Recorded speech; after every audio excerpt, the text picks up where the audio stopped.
El desabasto ha dejado a las instituciones de salud sin proveer medicamentos para enfermedades críticas como el cáncer, e iniciativas como el INSABI no han logrado cubrir las necesidades de salud pública en los mexicanos.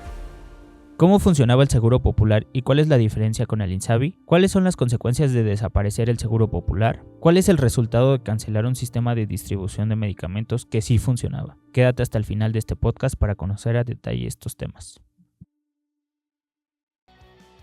Todos los miércoles a las 7 p.m. por Facebook Live. Escúchanos también por Spotify, Apple Podcast y Amazon Music.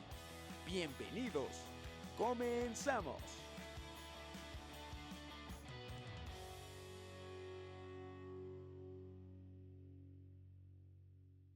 Hola amigos, bienvenidos a otro podcast de Voces de la Nación de la revista La Nación. Yo soy Jerry y espero que se encuentren muy bien. El día de hoy tenemos una invitada muy especial. Ella es Marta Romo, diputada federal por Jalisco y secretaria de la Comisión de Salud. Hola Jerry. ¿Cómo se encuentra, diputada? Pues feliz como siempre estar aquí en mi casa, feliz de estar contigo y pues hablando de los temas que me apasionan y me encanta como es todo lo que es salud pública, así que yo feliz y como pez en el agua. Así es, ya tuvimos una previa aquí que Sí. hubiera estado interesante grabar, pero bueno, vamos a darle el tema. Quisiéramos saber, diputada, acerca de cómo se encuentra la salud en este momento en México. Podríamos iniciar con cómo funcionaba o cuál es la diferencia del Seguro Popular, las consecuencias de su desaparición y el fracaso rotundo del INSABI, que hasta ellos tuvieron que cancelar porque pues es un total fracaso.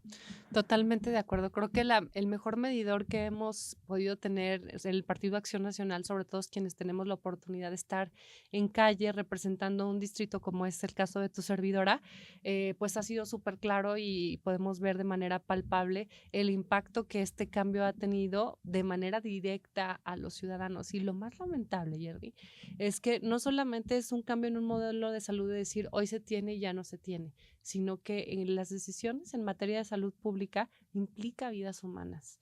Implica no solamente el hecho de que les quites un derecho que está previamente ya escrito desde hace muchos años en la Constitución como es el verdadero acceso a la salud, sino que también esto les implica económicamente un impacto bastante fuerte. Lo hemos podido ver de manera clara, como la encuesta de salud ve que incluso el mexicano hoy por hoy, los índices de pobreza han aumentado, aunque AMLO en las mañaneras se la pasa diciendo que no.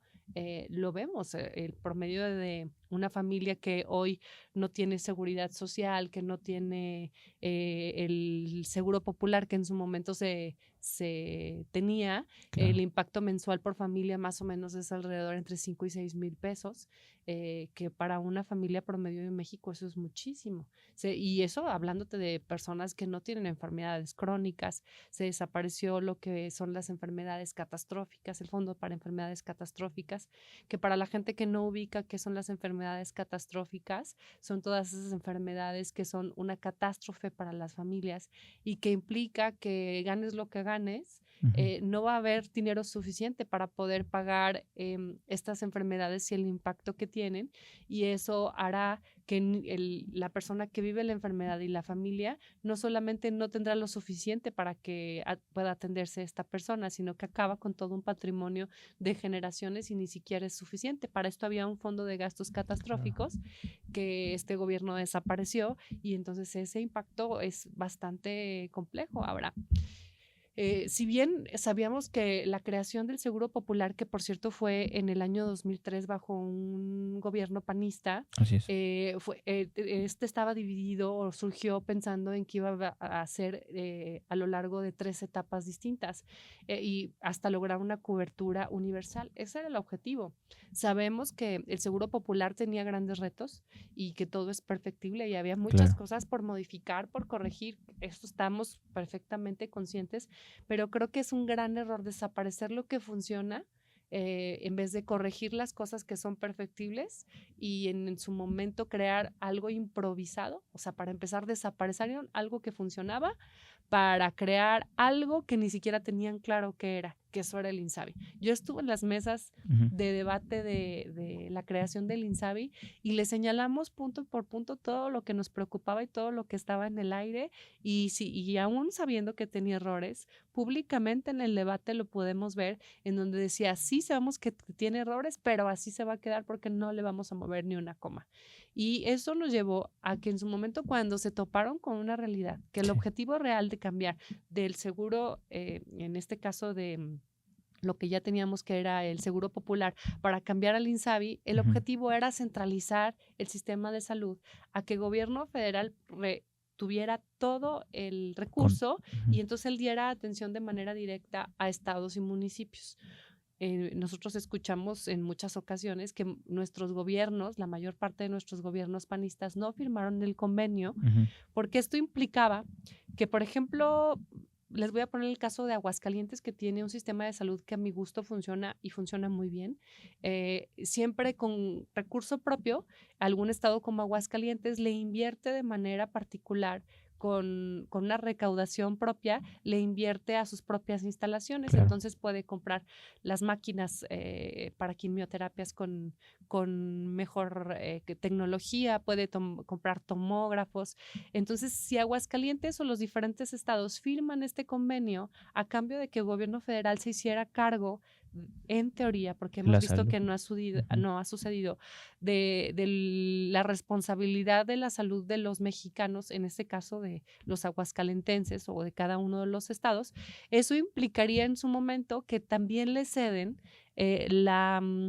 todo lo que es la infraestructura y todo lo que ellos con sus propios recursos compraron. Ujú. Entonces los pusieron en un dilema muy complicado Claro. porque mientras de que no firmaran estos convenios, no iban a recibir el recurso que estaban recibiendo previamente porque se deslindan de responsabilidades. Dicen, ok, tú no quieres firmar el convenio, entonces si no firmas el convenio es tu responsabilidad total. Lo que hace entonces es una carga mayor a estados y municipios, pero por otro lado, al firmar el convenio, ellos tienen la capacidad de llevarse toda la infraestructura que ya el Estado había comprado con recursos Sí. propios, llevárselos a cualquier otro lugar de la República sin previo aviso y dejar en total abandono a todos y cada uno de los mexicanos que Es de- representan. Entonces es una gran trampa, ¿no? Es decir, dijeron, o me das todo lo que tienes, o en temas de salud, o ya no te apoyo, ¿no? O sea, prácticamente les dijeron, o es tu responsabilidad o es la mía. Entonces, sí, claro, es cierto que debe de ser una responsabilidad compartida como lo hacía Claro. con el Seguro Popular, en donde obviamente el objetivo, acuérdate, la autonomía de los estados, Claro. por eso tenemos el federalismo y el pacto en su momento como tal se firmó, obviamente cada uno de los estados y los municipios tiene sus propias responsabilidades y sus facultades, igual que el gobierno federal, pero la salud no es distinto a, el objetivo es que tengan la oportunidad de colaborar en conjunto y es que se coayuden, porque Claro. la verdad, tú como ciudadano cuando te enfermas o tienes algún tema de salud, pues no vas a venir a reclamarle al presidente de la República. Tu primer respondiente es primero tu alcalde, el alcalde después el gobernador y en última instancia vas a buscar un gobierno federal. Entonces, de el Seguro Popular pasamos al INSABI, que la verdad jamás funcionó y que ellos mismos reconocieron que fue un gran fracaso, porque en realidad nunca pudieron consolidar el servicio, desaparecieron un montón de servicios que ya era un derecho garantizado.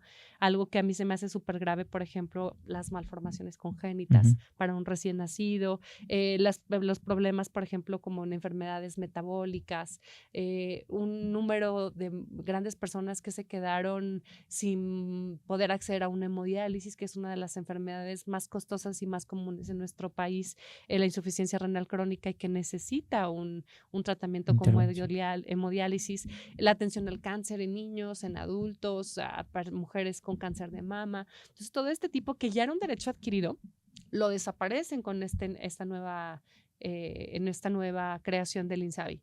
Y también la aplicaron que al mudar el INSABI por una institución nueva, la desaparecen y entonces la cambian a un instituto nuevo que se llama el IMSS Bienestar, que tampoco termina de funcionar y que todavía no tiene ni reglas de operación claras, ni que terminamos de saber exactamente qué es lo que hace y cómo termina de funcionar. Al desaparecer esta entidad, ¿qué crees? Los recursos que le otorgamos como diputados federales y que le otorga gobierno, simplemente jamás dieron cuentas. Jamás explicaron en qué se gastó, no dan transparencia porque simplemente desaparecen el instituto y jamás dieron una cuenta, jamás tuvieron transparencia al respecto y entonces estas decisiones tan graves dejaron a más de 53 millones de mexicanas y mexicanos sin un derecho ya adquirido, que ya contaban con el Seguro Popular y que no tienen derecho a ningún otro, o sea, que no han accedido ni al IMSS, ni al ISSSTE, ni a ningún otro tipo de derecho que pueda procurar su salud, entonces deja a 53 millones de mexicanos y mexicanas sin protección, entonces es muy grave. A lo mejor las generaciones que hoy nos ven, que tienen 17, 18 años, no comparan, pero les están quitando un derecho que en su momento ojalá que no pase, pero que en su momento cuando lo necesitas es cuando dices, ups, ¿en dónde está? ¿Por qué no me cubre? No hay dinero que me alcance y entonces ya lo vimos cuando llegó el COVID, como la infraestructura era totalmente insuficiente, como la crisis que estamos viviendo también con este cambio del Seguro Popular al INSABI y al IMSS Bienestar ha generado también una incertidumbre que de por sí ya venía siendo compleja con el personal médico. Muchos están sin base, muchos no tienen, increíble, un doctor que no tiene acceso a alguna protección de seguro social o no tiene unas prestaciones fijas. Entonces, y mientras tanto siguen llegando los médicos cubanos de otros países. Incluso veíamos las batas por ahí en la pandemia, ¿no? Las batas que no tenían o sea, que se deshacían solas, ¿no? Para los doctores, entonces. Ese es el más claro ejemplo, porque, por ejemplo, al ser compras centralizadas, entonces tú como hospital decías, yo necesito 50 batas, ¿no? Pero las necesitas ya. Entonces, en lo que las pides, en lo que el gobierno federal las pedía y en lo que llegaban, y entonces llegaban esas batas de papel cuando llegaban, y si pedías 50 llegaban 5 y a veces, y resulta que no cubrían las necesidades verdaderamente de lo que cada una de las clínicas estaba solicitando. Entonces, así pasó con las batas, así pasó con los cubrebocas, por eso fuimos el lamentable primer lugar en todo el mundo en personal médico que falleció por la negligencia de la cobertura de COVID, y todas estas son muertes evitables, y esa es la parte tan grave de que todas las decisiones que se toman en materia de salud de una manera irresponsable, y en este sexenio creo que una de las grandes faltantes y una de las grandes deudas que tiene la Cuarta Transformación, la autollamada Cuarta Transformación, definitivamente es en materia de salud, porque prometieron un sistema de salud como Dinamarca, que pues obviamente estamos lejísimos de estar en un sistema de salud como el de Dinamarca. Entonces tenemos grandes retos, pero lo que más me pesa, Jerry, lo que más me da tristeza es que esto se convierte en vidas humanas, ¿no? Totalmente. Y creo que por más que cambiemos a un sistema que funcione, por más que cambiemos y que corrija la plana en su momento a los grandes errores que se han hecho, nada le va a devolver la vida a los miles y miles de mexicanos que han muerto en este sexenio por las omisiones en materia de salud y por las decisiones desde las improvisaciones. A ver, que quede claro, es decir, con el Seguro Popular las personas tenían el derecho en la ley que si estabas enfermo con alguna de estas enfermedades, por ejemplo el cáncer, tenías que ser atendido. Ahora cambiaron al INSABI y ahora estas personas ya no tienen derecho por ley a ser atendidas y además cambiaron el sistema al INSABI por supuesta corrupción y que no estaban haciendo bien el tema de las compras, o me imagino que algo así, pero desaparecen el INSABI y no dan ninguna cuenta de todo lo que hicieron, siendo que no dieron tampoco resultados de salud. Exactamente, pero o sea, el derecho no desaparece. Un Ok. derecho adquirido no puede desaparecer, así lo diga quien lo diga. Solo no lo están proporcionando. Exactamente, el hecho Ok. de que no esté siendo en efecto aplicable o que no esté siendo eso no quiere decir que la ciudadanía no tenga derecho. El Seguro Popular garantizaba de manera directa Sí, la atención, por ejemplo, si tú tenías, vamos a hablar, de cáncer de mama, había la oportunidad de que tú, sin que tú desembolsaras de tu dinero, que llegaras a una clínica claro. y si ellos no te podían prever porque no tenían la infraestructura, el medicamento o lo que necesitabas, no tenían lo necesario, tú podías ir a una de las clínicas que en su momento estaban dentro de las posibilidades y tú, mientras de que eran peras y eran manzanas, tú recibías tu tratamiento y luego en su momento se veía ellos cómo lo cubrían, qué tenían que hacer, pero tu derecho a poder tratar este tipo de cáncer era cubierto. Y esa era parte de lo que hoy no tenemos y que hemos visto que ha sido un retroceso. El Seguro Popular garantizaba que no necesitabas tener el flujo económico, la Claro. solidez económica para pagar y luego a ver cómo te regresaban el dinero. El Seguro Popular incluía 294 intervenciones dentro de un catálogo que lo llamaban catálogo universal, que hoy por hoy tenían 294, pero tenían la intención de ir avanzando poco a poco hasta que lográramos una cobertura inicial, hasta que lograra ser Total. una universal, Ujú. y por eso iba en 3 etapas. Ujú. Y la intención de cuando llegáramos al fin objetivo claro y adecuado es que pudiéramos llegar en esta última etapa con la cobertura universal a que pudiéramos atacar los problemas de salud desde un punto preventivo y no correctivo. Claro. Entonces, al poder cubrir todas las necesidades, pero pudiéramos ir avanzando hacia un sistema correctivo y como lo vemos el día de hoy y no preventivo, aparte de que te hace un sistema de salud que es más caro,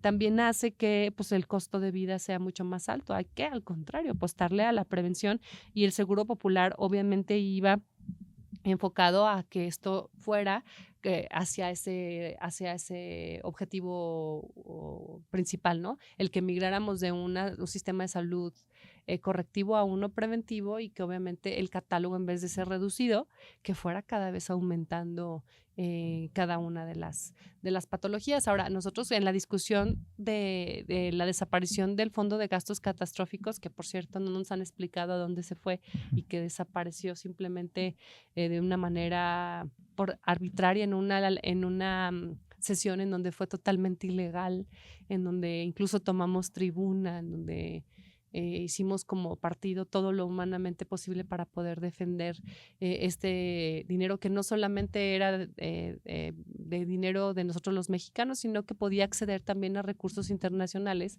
a diferentes fondos que llegaban de diferentes organismos internacionales por diferentes causas. Entonces creo que era una forma de poder recibir muchos tratamientos, no solamente con un financiamiento propio. Claro. Y en esa discusión nosotros lo alegamos y lo tratamos de defender. Y recuerdo que en esa discusión, aparte de ser ilegal, hicieron lo que se les dio la gana y decían que era con el pretexto de que porque necesitaban el dinero para la atención al COVID. Y nosotros argumentamos que no necesitaban desaparecer el Fondo de Gastos Catastróficos. Si necesitaban este dinero, podíamos incluir dentro del catálogo de enfermedades catastróficas el COVID claro. para poder utilizar una parte de este dinero para la atención al COVID y entonces no tenías que desaparecer esta figura que podía acceder a otro tipo de recursos. Entonces, desde el total desconocimiento y desde la total negligencia, simplemente hicieron lo que se les dio la gana y luego reconocieron de, ups, la regamos. Fue un gran error de este gobierno que lamentablemente no vemos que tengan la intención de querer corregir, mucho menos las herramientas y mucho menos la intención de querer hacer las cosas diferentes, y eso nos preocupa como partido muchísimo porque, como te repito, estamos hablando de vidas humanas. Claro, ellos quieren tener el control de todo, sin embargo no saben hacerlo y están fallando a la población con esto. Un tema, algo que se relaciona bastante es la distribución de los medicamentos. Ellos hicieron una megafarmacia y no está entregando medicinas a ninguna parte. Sí, lamentablemente creo que cuando se toparon con la realidad de que los mexicanos verdaderamente estábamos muy molestos por la falta de medicamentos, entonces fue pues otra vez una simulación en donde previo a la elección hicieron una megafarmacia, pero el tema del problema de la distribución de medicamentos y la falta de medicamentos no es por falta de una infraestructura de donde pudiéramos tener el medicamento guardado. La realidad de la falta de medicamentos era que no se piden a tiempo. No sé si recordarás que hubo un momento en donde el gobierno federal se peleó con muchas farmacéuticas que eran quienes en su momento servían, que no le quiso pagar cuentas pendientes a muchas de las farmacéuticas en donde en su momento tenían adeudos y le dijeron, pues es que si no cubres tus adeudos no podemos surtir medicamentos. Entonces era nuevamente desinformación, pero también un enorme berrinche. Y la megafarmacia, inauguraron la megafarmacia con anaqueles vacíos. Sí. Unos días antes llegaron los refrigeradores enormes para poder inaugurar y no había ni una vacuna, no había ni un medicamento en donde pudieran en su momento distribuir. Ahora, toda esta inversión, que fue una inversión enorme, realmente para surtir 7, 8 recetas diarias. Ujú. Y mucho del medicamento que estaba en la megafarmacia no fue que compraran medicamento nuevo, sino que se llevaron mucho medicamento del IMSS y del ISSSTE, se lo llevaron a la megafarmacia para que los anaqueles se viera como que tenían por lo menos algo, porque obviamente no hicieron el pedido de una manera correspondiente y pues eso es complicado porque entonces es engañar nuevamente a la ciudadanía porque nuevamente no responden. Fíjate, por ahí está, podemos ver en las encuestas y lo podemos ver de manera científica en donde de la totalidad de las recetas en materia oncológica, Ujú. el propio gobierno federal reconoce que de cada 100 recetas se surtieron solamente 5 de medicamento oncológico. Es decir, 5 de cada 100 recetas oncológicas fueron surtidas. Ujú. Es decir, que el 95% de las recetas que tenían que haberse cubierto en materia oncológica no fueron surtidas. Claro. Eso hablando solamente de un padecimiento. Vimos que también se ha dejado de comprar medicamento en materia de salud mental. Entonces, muchas personas que tienen padecimientos, por ejemplo, depresión, esquizofrenia y diferentes problemas de diferente tipo no fueron cubiertas. La Auditoría Superior de la Federación reveló como tal que este faltante de medicamentos era real y eso es lo que admiten. No quiero saber lo que no están admitiendo. Claro. Y la megafarmacia en su momento pues fue una cortina de humo que el gobierno federal se inventó porque venía la elección y obviamente decían y generaban la expectativa de que esto iba a cambiar cuando en realidad hemos visto que no es cierto. Claro, porque tenía las madres de familia protestando en el aeropuerto y diciéndole que por qué no hay medicinas. Sin embargo, pasaron las campañas y sigue sin haber. Exacto, pero fíjate, pasando las campañas y todo, pero yo puse un punto de acuerdo justamente con el tema. El Hospital Infantil aquí en Ciudad de México Ujú. tiene una lista de faltantes enormes. No tiene gasas, los elevadores siguen teniendo fallas graves, no tienen medicamentos para neonatos con enfermedades graves. Vimos notas, por ejemplo, en Tijuana, en donde bebitos recién nacidos se mueren por falta del funcionamiento de las incubadoras. Hemos visto gente que muere por falta de mantenimiento en los elevadores y luego hemos visto que fallan, pero luego esa misma compañía en un montón de hospitales tiene un montón de elevadores que siguen sin mantenimiento. Entonces, todo esto corresponde a un mismo sistema y que el presupuesto ahí está. La propia megafarmacia que mencionamos, hubo muchas notas en donde vimos en donde tiene incluso recién inaugurada medicamento caducado. ¿Cómo crees?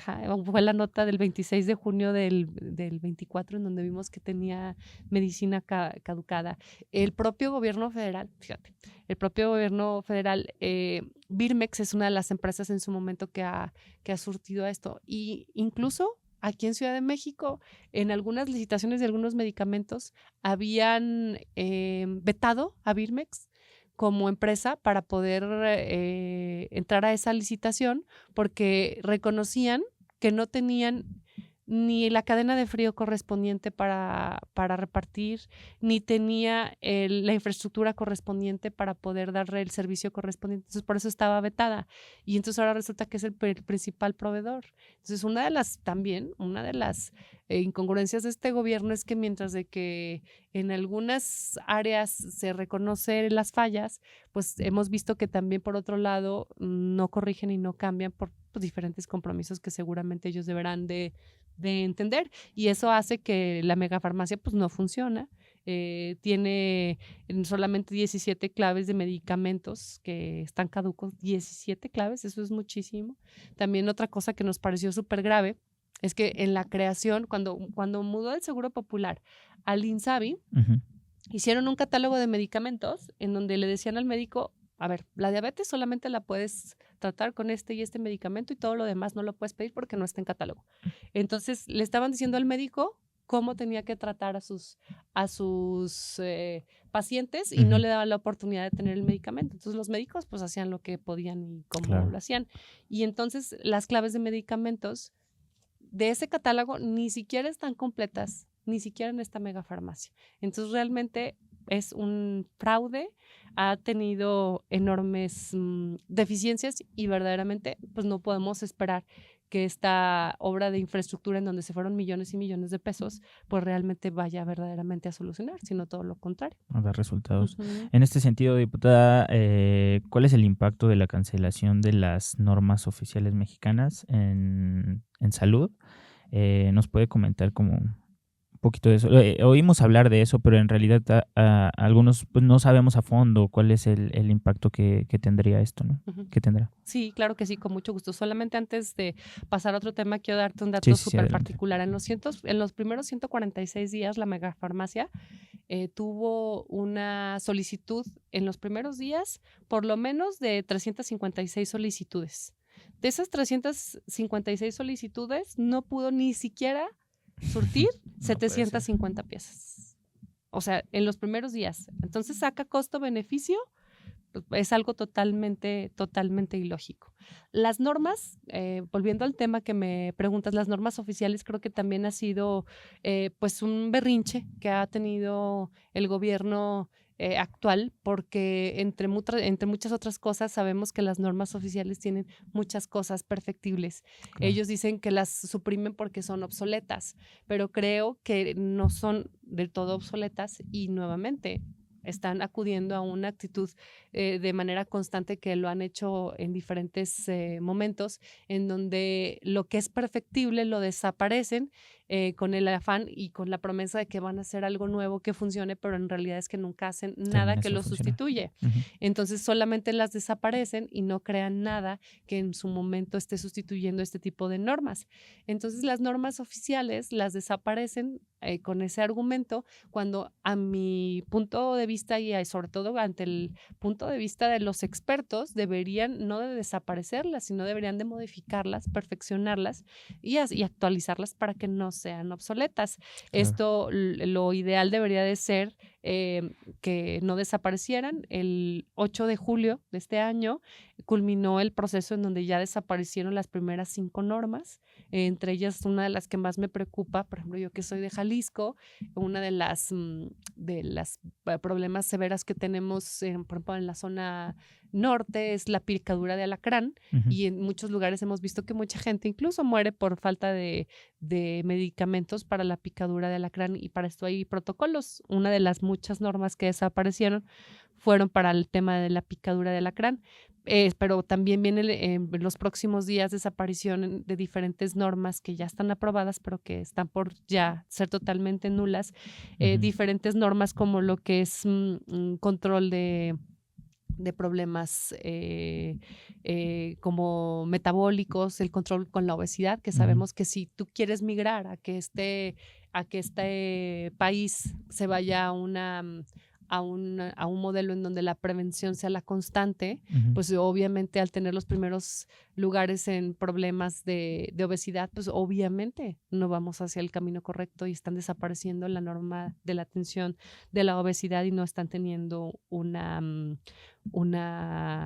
una como tal norma nueva que pueda solucionar. Están desapareciendo otra norma que hay con enfermedades para materia de deficiencia de yodo, que es muy grave, no solamente para las niñas, niños y adolescentes, sino para todos los adultos. Están desapareciendo otra norma también muy importante, que es para el seguimiento y la vigilancia de enfermedades infecciosas. Hemos visto que también ya había, a lo largo del mundo había habido la erradicación de varias enfermedades. Una de nuestras luchas particulares es con la tuberculosis, y estamos teniendo que la norma que tenemos alrededor, al respecto de la tuberculosis, le están desapareciendo. La norma oficial con la atención de las neoplasias, que obviamente implica una de las principales causas de muerte para las mujeres con más de 25 años en nuestro país, etcétera, etcétera. Entonces sí nos preocupa mucho que todo este conjunto de normas simplemente las desaparecen porque les es incómoda. Están desapareciendo más de 30 normas oficiales y el tema es que van por más y no están sustituyendo un protocolo y una norma que en su momento le da una guía a todos los sistemas de salud en nuestro país en cómo se deben de atender este tipo de padecimientos. Claro. Es una guía técnica y científica, ¿no? Para poder Yo la llamaría que es el piso. O sea, es lo mínimo que se tiene que hacer en un protocolo el mínimo de calidad que tiene a que tener el a cada, sí. A cada enfermedad. Entonces, el centro de salud más pequeño del país debería de seguir la norma oficial respecto a, para que podamos tener por lo menos una estandarización mínima y básica respecto a una de las enfermedades. Entonces, al desaparecerlas sin tener ningún tipo de sustitución, pues me parece grave, porque va desde diabetes, va desde cáncer, va desde, como te platicaba, la obesidad infantil, va en temas de osteoporosis, va en contra de diferentes recomendaciones que la Organización Mundial de la Salud nos ha hecho. Entonces, por donde le busques, tiene una implicación como tal grave, y esto es que también la desaparición de estas normas se hizo sin previo consenso. Simplemente el consejo, que su titular en su momento dijo, las vamos a desaparecer. ¿Por qué? Porque yo digo, y las desaparecieron, y entonces en su momento lo único que pasa es que nos dejan sin un sistema preventivo, ¿no? Claro. Claudia Sheinbaum también ya anticipó que los médicos de Cuba continuarán en México, al menos en el primer año. ¿A qué se debe esto y cuál es el impacto en los médicos mexicanos? Para empezar, que no contratan a médicos mexicanos. La segunda, que yo puedo ver desde mi perspectiva, es que muchos de estos ni siquiera son personas que tienen o que han estudiado de la mejor forma medicina para poder atender a los pacientes, ¿no? Bueno, yo creo que deberíamos darles el beneficio de la duda, pero me parece tan lamentable que tratemos a los médicos extranjeros con todas las beneficios que nuestros médicos mexicanos se merecen. Claro. Y sobre todo, bueno, damos por hecho que se les está dando todas estas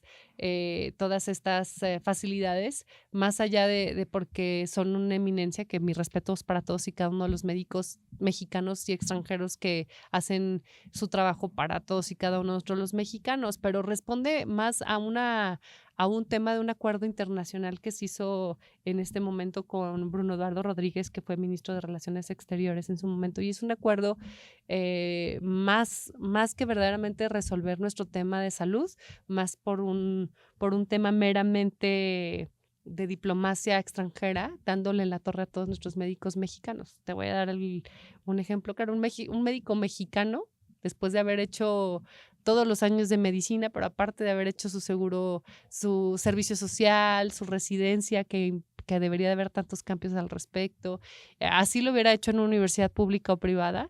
Un médico que trabaja, uno de los pocos que tienen base, porque no tienen base, un médico que tiene base, por ejemplo, en el IMSS, en el ISSSTE o en alguna de las clínicas pequeñitas, su sueldo es entre 8, 11, 15 mensuales, dependiendo quienes tienen base.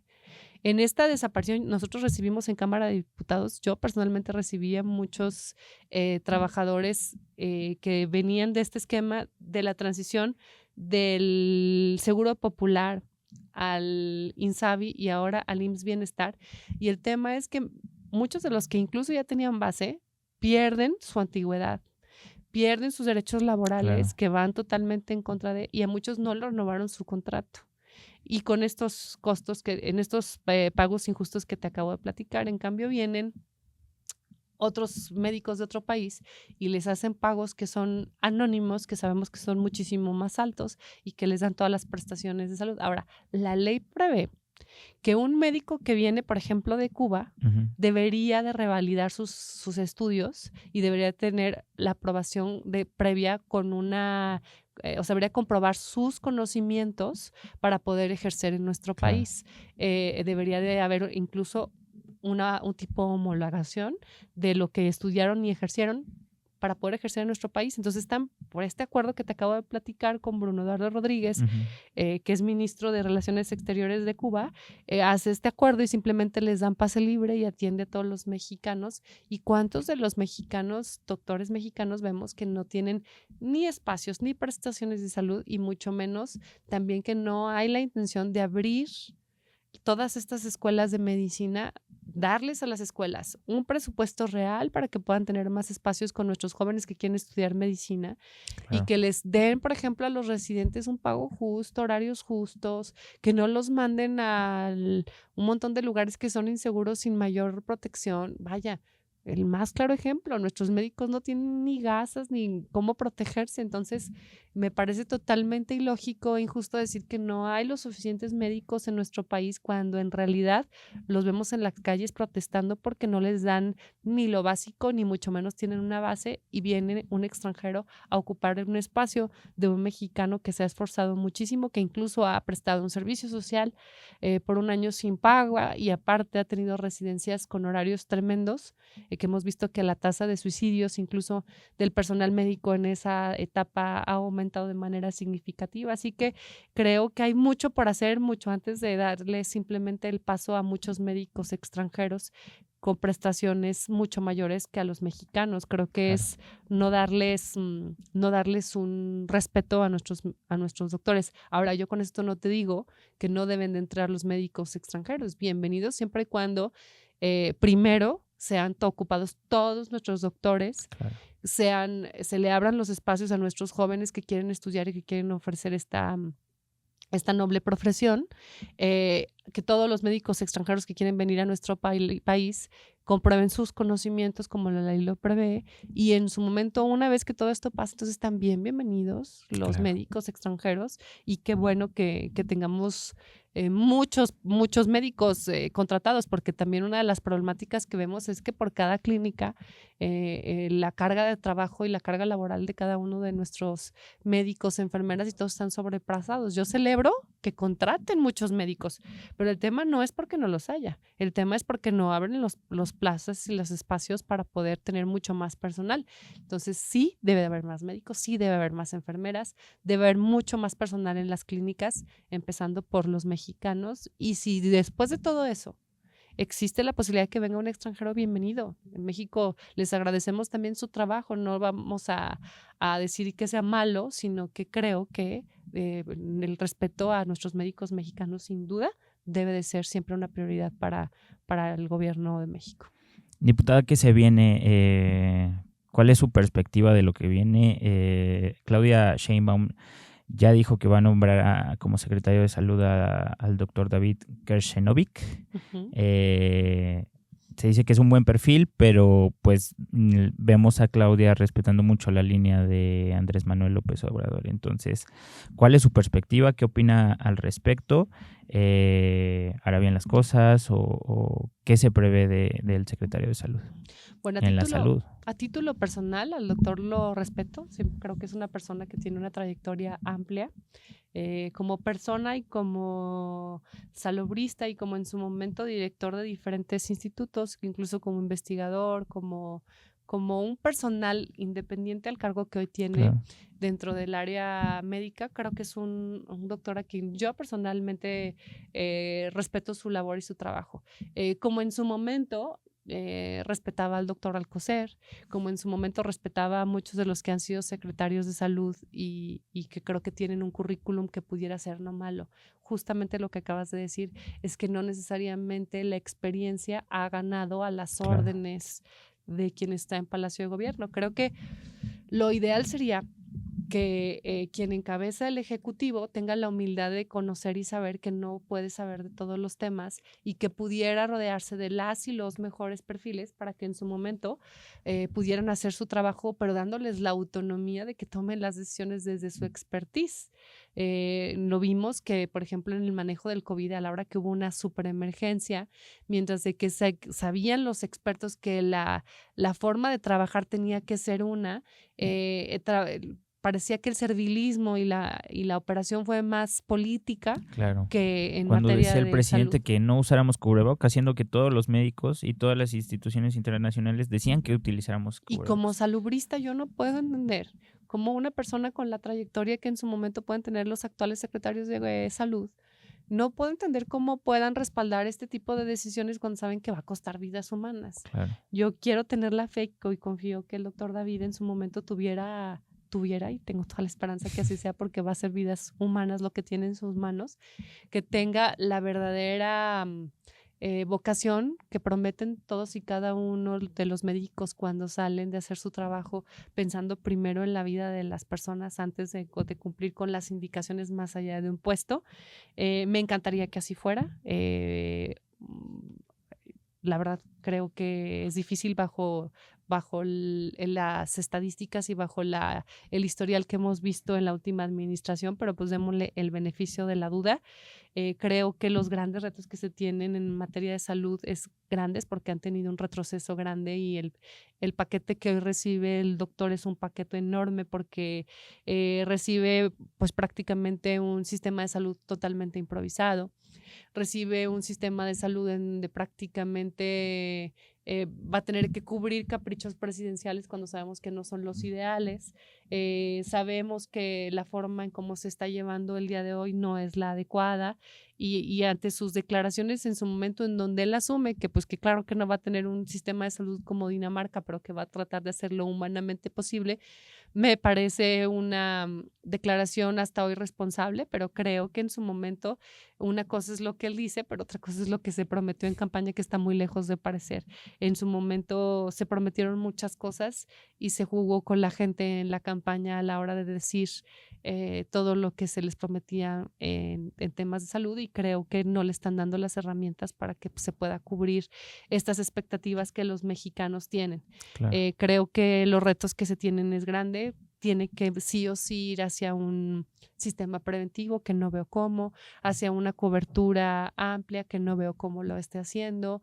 Tiene que terminar de fijar cómo va a funcionar el IMSS Bienestar, fijar las reglas claras de cómo va a funcionar, que no las tiene el día de hoy. Entonces a mí me parece que es un doctor que tiene una gran trayectoria, pero que honestamente está entrando a un puesto con una venda en los ojos en donde ni él mismo sabe con qué cuenta y con qué no cuenta para poder hacer un trabajo que sabe que es un reto que está en retroceso enorme, porque dentro de los datos que hoy podemos tener, que es estadísticas y cifras puras, hemos visto que cuando AMLO llegó a este gobierno, la expectativa de vida era cerca de 74, 75 años en este país, y hoy por hoy entrega un país en donde el retroceso de la expectativa de vida ha sido por lo menos de 4 años. Eso con las cifras que ellos admiten. Y ellos podrán decir, es que el COVID, no es que no es el COVID necesariamente, es que también durante esos años del COVID se dejó de dar la atención primaria, se ha dejado de atender a las personas con problemas cardiovasculares, a diferentes personas que tienen enfermedades relativamente sencillas que son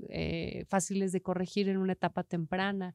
Se dejó de hacer pruebas de prevención, se ha dejado de vacunar a nuestras niñas, niños y adolescentes si no tienen un esquema adecuado. Entonces eso obviamente le va a agregar una carga importante al sistema de salud, sobre todo nuestras niñas y niños. ¿Cómo no los vacunas si sabes que es su derecho elemental y principal? ¿Cómo con los niños?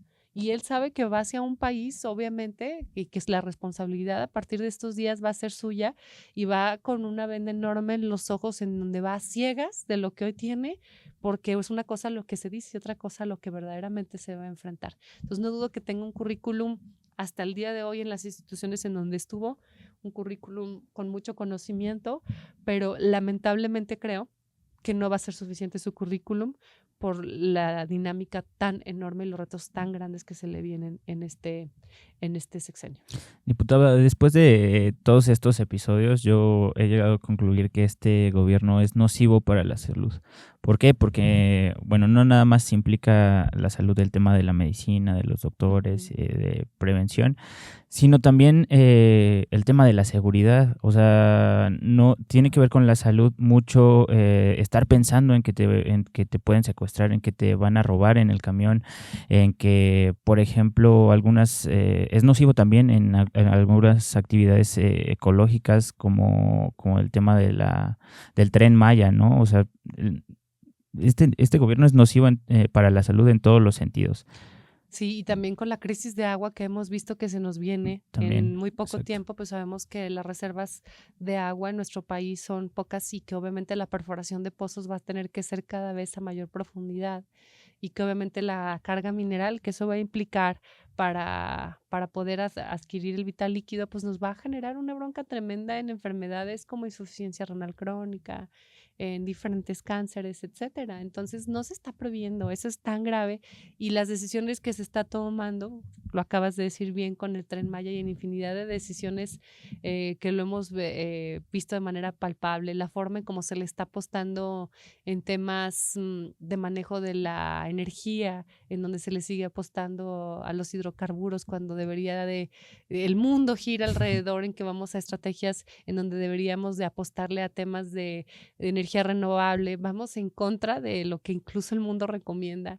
Y Exacto. eso es meramente caprichos presidenciables y eso es lo súper grave. Estamos incumpliendo en tratados internacionales. Como sabes, diferentes organismos internacionales en materia de salud hacen acuerdos para que cada quien hagamos lo que nos toca, también en materia de ecología, pero también en materia de salud para erradicar enfermedades, para que nuestro mundo sea más saludable, porque también, por ejemplo, lo hemos visto que, por ejemplo, enfermedades, te voy a dar un ejemplo, Sí. el dengue, ¿no? Sí. En su momento cuando aquí tenemos el problema en el verano, el mosquito del dengue no se controla y no se le da la atención necesaria, cuando el verano es en Sudamérica, entonces es difícil de que ellos lo puedan controlar, entonces tiene que haber cooperación internacional para diferentes enfermedades, para diferentes problemas, epidemias, etcétera, y México ha incumplido con la mayor parte de los acuerdos internacionales para el control de epidemias en el mundo. Entonces,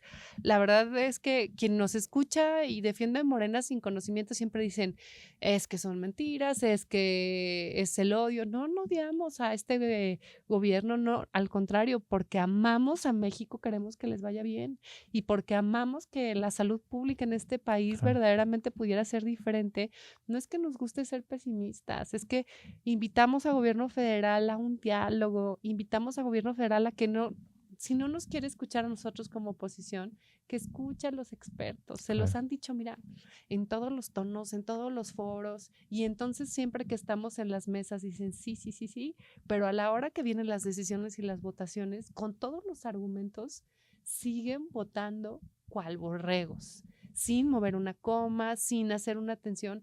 Entonces estamos hablando de vidas humanas. Escuchamos a los compañeros de diferentes partidos que bajo la cámara, cuando apagan la cámara, fuera de comisiones, dicen es que en Oaxaca no están teniendo el hospital Peringanito, esto y se quejan porque no vienen a comparecer, se quejan, pero entonces cuando tienen el micrófono, cuando tienen la votación en puerta, entonces es un servilismo y un miedo tremendo a la consecuencia, entonces es una incongruencia tremenda. Entonces, a mí me encantaría que pudiéramos tener una apertura verdadera al diálogo, una apertura verdadera que pudiéramos tener la forma de poder construir en conjunto, más allá de las formas de pensar o de quién se lleva la medallita, sea un partido u otro, o la sociedad civil organizada, o también que tuviéramos la humildad, hablando de gobierno federal, hablando de el secretario de salud, que tuviera la humildad de decir, esto no estuvo tan bien y lo vamos a corregir, porque implica vidas humanas. Creo que lo que no se admite, menos se tiene la intención de corregir. No se trata de tapar el bache, para ver cómo tenemos el menor impacto. Estamos hablando de vidas humanas. Reconoce, no importa que sea de la manera que sea, reconoce que la regaste y haz las cosas diferentes, porque la expectativa de la gente es tener una cobertura como la Constitución se los promete, ¿no? Totalmente. Diputada, ¿quieres agarrar una preguntita random para que se nos baje el coraje que traemos? No, qué miedo. Estas son las que me dan miedo, ¿sabes? Porque Sí. la verdad es que me puedes preguntar lo que sea. ¿Hasta qué marca de enjuague bucal utilizas? No son ¿Tú tan... las haces? Sí, ¿No? nosotros las hacemos. ¿No son personales? No, Ah, nada bueno, personal. Bueno, sí, un poco, pero nada que temer. personal, Nada que temer. Es personal y peligrosa. No es cierto. ¿Te la paso? A ver. Gracias. Dice... bebida favorita. Bueno, políticamente correcta debería decir que el agua, ¿verdad? Es lo que tenemos aquí. Claro, pero eres de Jalisco. Y creo que la vez Exacto. pasada también salió una pregunta parecida, Seguramente ¿verdad? sí, te he de decir, pero bueno, a ver, tengo muchas bebidas favoritas, el agua, una de ellas como buena nutrióloga, Sí. pero también pues soy de Jalisco Sí, y el claro. tequila es muy rico y los invito a que tomen tequila de Jalisco, ¿verdad? Muy bien, sí. Con responsabilidad, pero obviamente creo que sí es personal, ¿ya ves? Haces preguntas tramposas. Pero bueno, un buen tour ahí Ya por sé, aparte acaban por de hacer Tequila. una ruta nocturna por Tequila, que es un municipio, un pueblo mágico padrísimo. Acaban de hacer una ruta nocturna en donde puedes ir al pueblo de Tequila y al municipio tal Tequila, y entonces haces la ruta, puede ser de día o de noche, puedes llegar desde Guadalajara en un tren, por ejemplo, o puedes llegar de manera directa y entonces ves cómo lo producen, cuál es el proceso y la forma en cómo en su momento llega hasta cada uno de esos hogares.